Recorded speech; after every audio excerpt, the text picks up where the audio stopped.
Welcome back. In this lesson, we're going to talk more about honorific speech. Now, you might already be familiar with honorific speech, but here's a review. First of all, honorific speech is not a part of yo form or formal speech, but it can be used together with those, or even together with casual speech. Honorific speech can be called 높임말, so honorific speech, and it's used to show extra respect, honor, towards someone you're talking about. Notice that this is not necessarily who you're talking to. So this will be used anytime you're saying anything about someone else. And that includes asking questions about someone else. And it doesn't matter whether the person you're talking about is in the room with you or listening to your conversation. Okay, first, because honorific speech is used to show extra respect towards someone that you're talking about, it should never be used when you're talking about yourself. This would sound awkward. It's also not used when talking about your close friends or anyone who you would normally not show extra respect toward.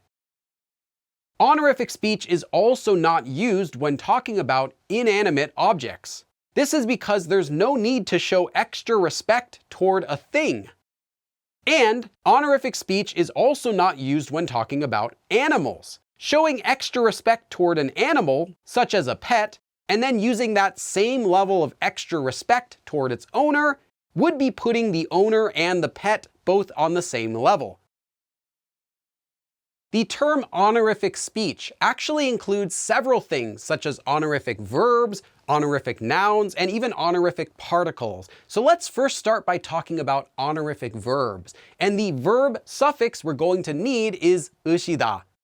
Any regular verb can be made into an honorific verb by attaching 으시다 to the verb stem. First though, if the verb stem ends with a lir, remove it. Or if the stem ends with a 비읍, remove it and then attach 우 first. For example, 가다 would become 가시다, 읽다 would become 읽으시다, 살다 becomes 사시다, and 춥다 becomes 추우시다. This honorific verb can then be used in any sentence and with any politeness level as needed. Now, remember that in the yo form, this 으시다 suffix will conjugate to 으세요. For all other forms, it will conjugate normally as 으셔. So let's do a few examples. Let's conjugate the verb 하시다 from 하다, which is now an honorific verb, into formal speech. Well, you could get 하십니다 in the present tense, 하셨습니다 in the past tense, or 하시겠습니다 in the future tense.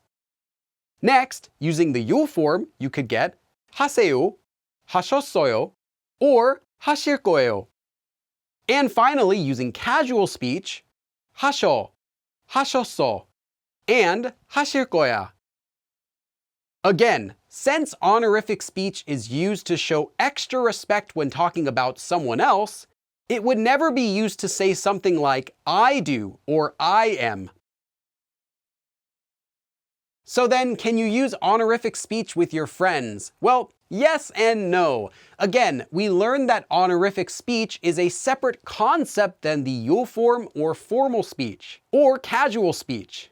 For example, you would use honorific speech about a teacher, someone else's parents, your boss, a stranger, and anyone who you would want to show extra respect toward.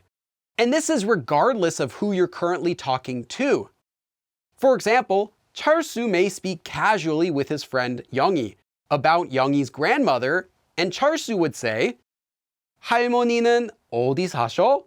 Where does your grandmother live?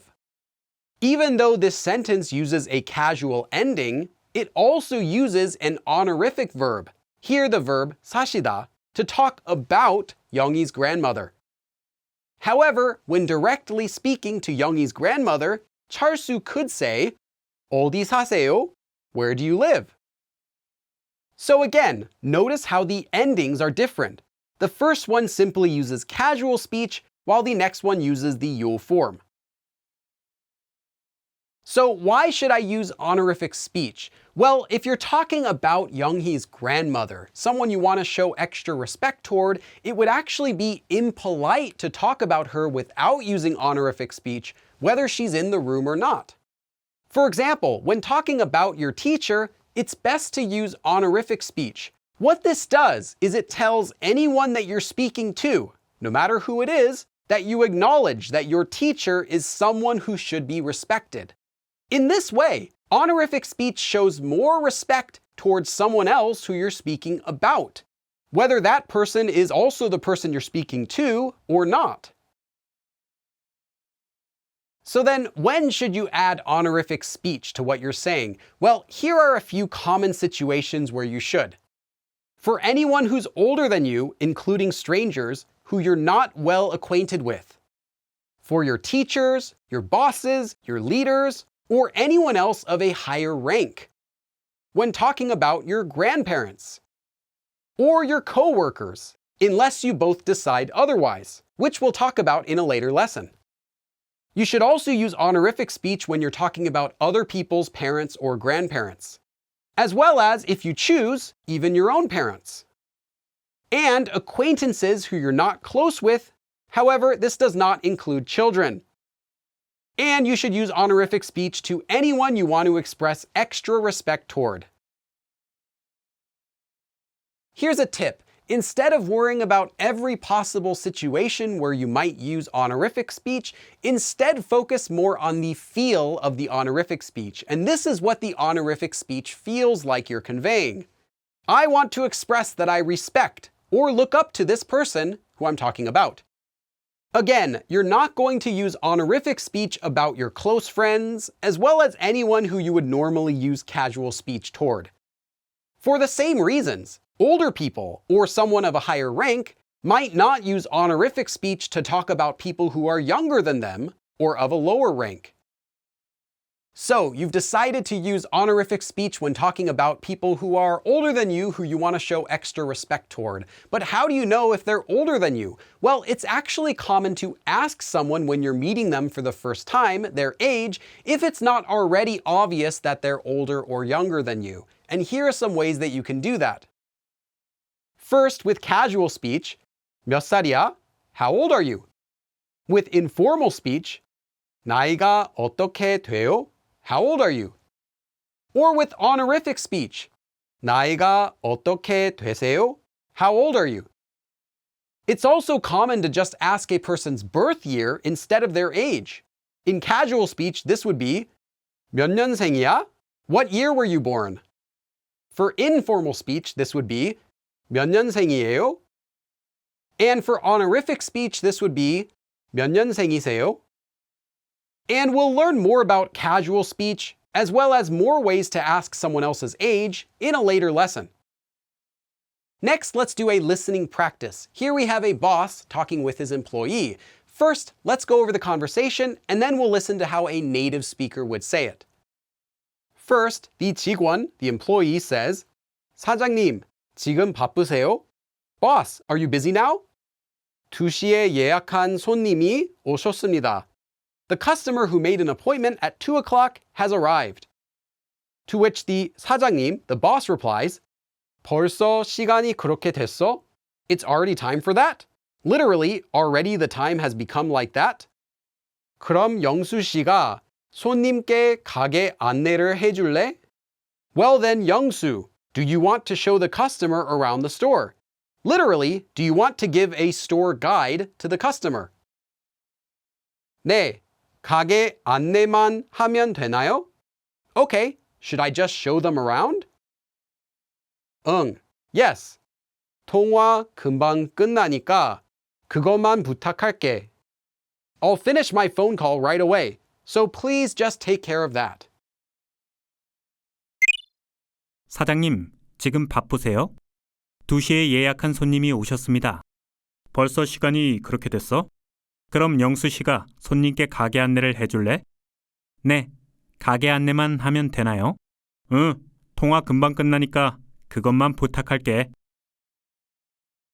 I have a few more notes about honorific speech, but first try to do this quick quiz on your own. You can pause the video here and then resume it when you're ready. Here are the answers. The first one is false. No matter your age or rank, you should use honorific speech when speaking about anyone else who you're not well acquainted. This is false because it does matter what your age or rank is. The next one is true. Even if someone else is not listening to what you're saying, you should still use honorific speech about them, or not, the same way as if they were listening. And for the conjugations, 좋아하다 would become 좋아하시다 as an honorific verb, 이다 would become 이시다, 힘들다 would become 힘드시다, 귀엽다 becomes 귀여우시다, and 보내다 becomes 보내시다. Note that it's also fine to consider this 으시다 suffix as a regular verb ending. But keep in mind that it may not always be the ending of a verb, depending on how it's conjugated. For example, 하시다 may be the honorific version of 하다, but 하시다 would then be conjugated in a sentence to something else. For example, 하세요, 하셨어, etc. This terminology is not important as long as you understand how this works. Also, the 으시다 suffix is one way of changing a verb into an honorific verb. But some verbs do not become honorific in this way. There are also some unique honorific verbs which need to be learned individually. For example, 먹다 does not become 먹으시다, but instead becomes 드시다. And we'll learn more about these unique honorific verbs in the next lesson. Now, every honorific verb will include the suffix 으시다, and this makes them easy to identify. However, this does not mean that every verb that includes this suffix is an honorific verb, just that all honorific verbs have this suffix. So, in this lesson we got an introduction to honorific speech, and in the next lesson we'll start looking at more honorific verbs and how you can use those. Thanks for watching, and I'll see you again in the next lesson. 그럼 다음에 또 봐!